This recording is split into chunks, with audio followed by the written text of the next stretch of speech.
Neti hakkılay ey ey ey gene kömrüm sana neti hakkılay vatanı terk edip al gidici valla Ödümlenen tıpır ayrılamadın Gelmelen hırmatınla kıl ve yedici valla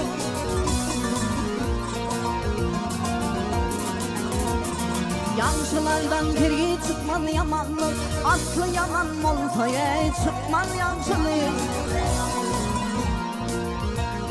Atlığadan tadır yürüp çamanla Gel hele yürünü çamanla Tatıcı valla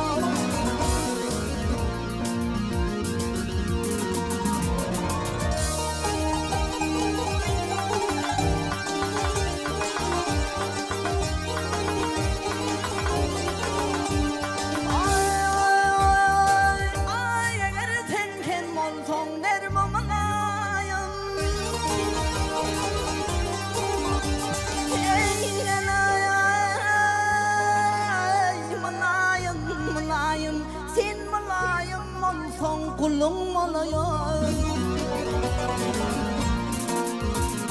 Kulumu verin kendim alayım Kendine kişiyle mantık edey Aydıcı olma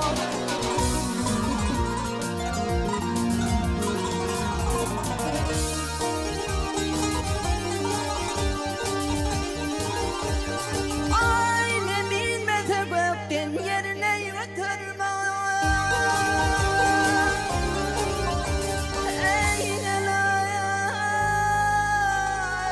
götürme Götürmez yığılsanın kaygı bir iş götürmez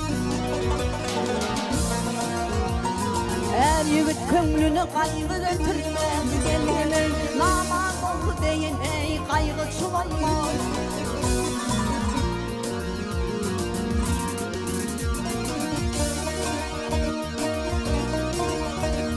Mantumulu kömür döküp armağanı Tapmadı akıbede derdi dermanı Yetişer bir günü tanrı fermanı Gel gele ruhu şef gaflatta yatıcı valla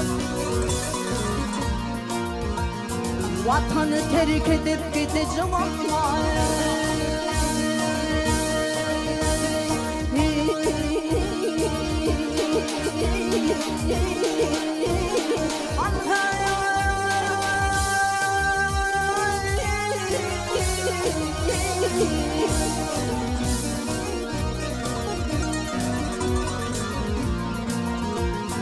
Vatanı terk edip gidici valla Gel hele kişine katıtını aydıcı valla